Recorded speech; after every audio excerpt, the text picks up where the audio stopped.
but she wouldn't have the guts to fight herself. He goes on to say that essentially if you were to put her in combat, she would not choose to do that when she wants to send other people into combat. And that mirrors the language that you heard from many members of his campaign throughout the day. But I think this goes to show how tight this race is in Michigan. Of course, Michigan is a state that Donald Trump lost in 2020 after winning it in 2016. We also know that in this race, in the sprint to the finish, as we close out the campaign, it will be here in Michigan that he makes his last stop, according to what sources are telling our campaign embed, Jake Traylor. So this is a state he finds as extremely important. He's been here a lot.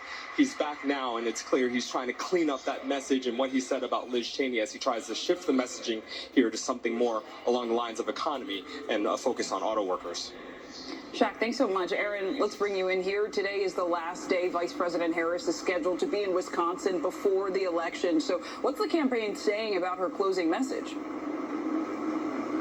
Well, I think the message is going to be partly what you played a few minutes ago here, where you heard the vice president saying that because of the statements that Donald Trump has made and is making, he is unqualified to be president. She's going to continue to make that case, I believe. She's making 3 stops here in Michigan today, touching down just a little while ago. The first stop at a union hall where she'll talk about her economic plans and how she believes they'll benefit union workers in this very blue-collar area she'll be visiting west of here. Then she'll head north to a community event where she'll talk about the Affordable Care Act and how she believes her ideas around keeping the Affordable Care Act and making Medicare more affordable for families is something that would advance their needs. And then finally, she'll end up the day here in the Milwaukee area with a big concert and rally. She'll have performers on stage. You'll hear remarks from people like Cardi B and Keegan-Michael Key in this blue county that is very important to winning Wisconsin for Vice President Harris. And she says that those folks are really targeting younger voters and what they call non-traditional voters, trying to make sure that they actually get out to the polls and go vote in this area that was critical in 2020 for President Biden to win and will be critical again this time around for Vice President Harris here in Wisconsin before she moves on to Georgia and North Carolina tomorrow, again trying to get people to make sure they get out to vote by Tuesday. Ladies? Yeah, everyone should turn out. Aaron Gilchrist and Shaq Brewster, great reporting. Thank you both.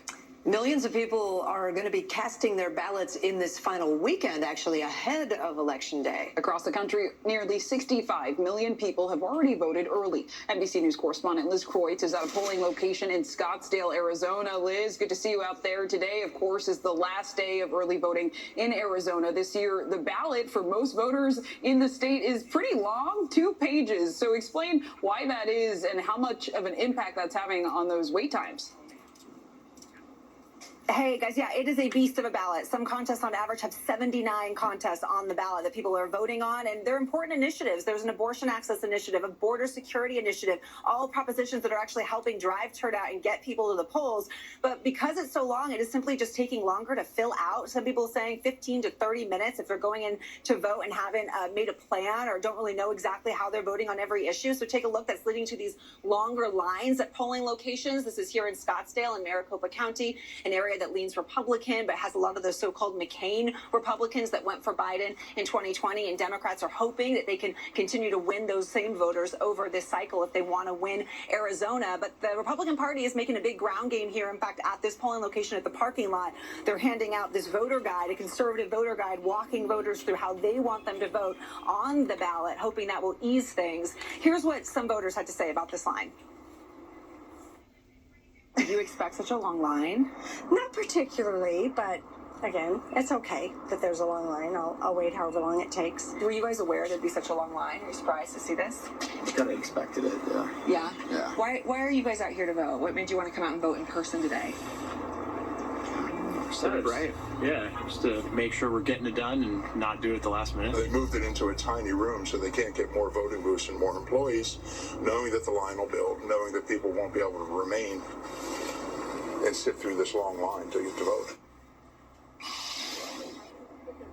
And guys, it's important to point out that guy as an example of the fact that among Republicans here, there's still a lot of rampant questions around the election process lingering from 4 years ago. That gentleman thought that seeing these long lines was a sign of voter suppression in some way. And so I think as we head into Election Day and we continue to see these long lines, the impact that might have on voting and counting the ballots and when we get results could have an impact on people's perception of the election process, guys.